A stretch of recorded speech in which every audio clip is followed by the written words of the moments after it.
So you've got your LSAT coming up and you're trying to figure out whether you are ready to take the LSAT officially. A couple of factors to consider. First, you want to know that your practice test scores are high and that they are consistent. Knowing whether they're high, my rule for this is you take the average of your most recent 5 practice test results, and those give you the best indication of where you stand and what you would be most likely to get on test day itself if the LSAT were tomorrow. Now, of course, you want a buffer of a couple of points in case something were to go wrong on test day. So considering if you want to go to a top 14 law school, their medians are typically 170 or above. That means you would want a 173 or above as your practice test score average to have that buffer, that safety zone in case you get a bad proctor, you have a technical issue, nerves get the best of you, your worst day ever would still be a 170, you'd still be in the running to get into those T14 law schools. Now, you also want your practice test scores to be consistent. That means, of course, you're having minimal fluctuations in your practice test results.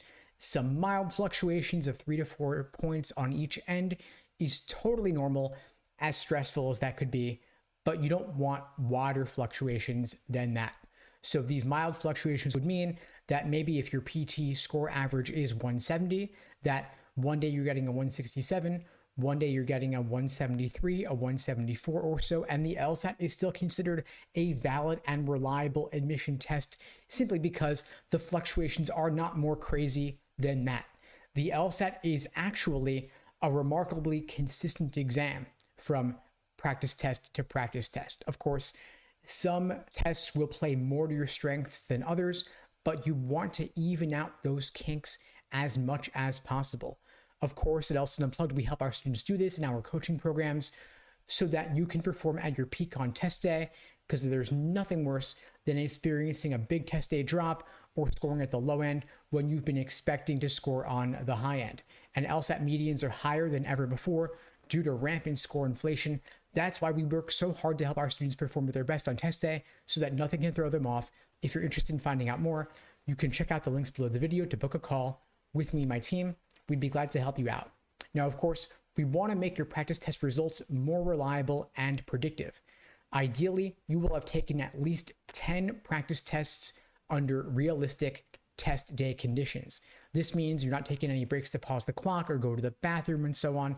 You're going to give yourself the exact same timing that you'll have on test day itself.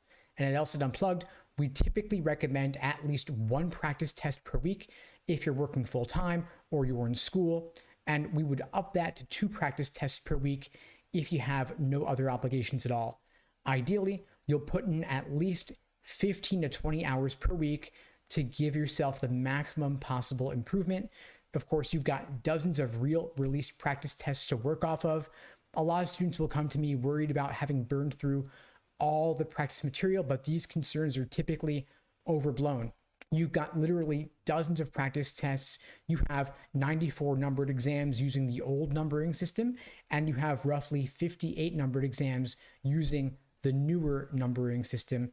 Even if you've done all of those practice tests, there are still plenty of strategies for reusing and redoing those exams, since you probably wouldn't get a 180 if you were to redo those exams today without looking at the answer key. If that's the case, if you would not get a perfect 180, that means there's still work to be done. There's still value to be derived from redoing and reviewing that exam. I have a framework for this called the Socratic Review Method. It's the cornerstone of my LSAT courses, my LSAT guides. Again, if you want to find out more, you can book a call with me and my team. Link below this video. We'd be glad to help you out. And in the meantime, I'll wish you all the best and take care.